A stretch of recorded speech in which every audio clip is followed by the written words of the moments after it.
আজ করেছিলাম গাঁটি কচু দিয়ে চিংড়ি মাছ।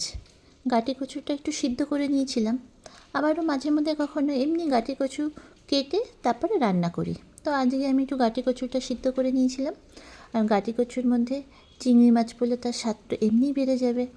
আর চিংড়ি মাছ যেখানে থাকে সেখানে কোনো মশলা না হলেও চলে যায়, চিংড়ি মাছের স্বাদেই তরকারির স্বাদটাও পাল্টে যায়। আর ছিল পাবদা মাছ। পাবদা মাছটা নুন হলুদ দিয়ে ভেজে নিচ্ছিলাম।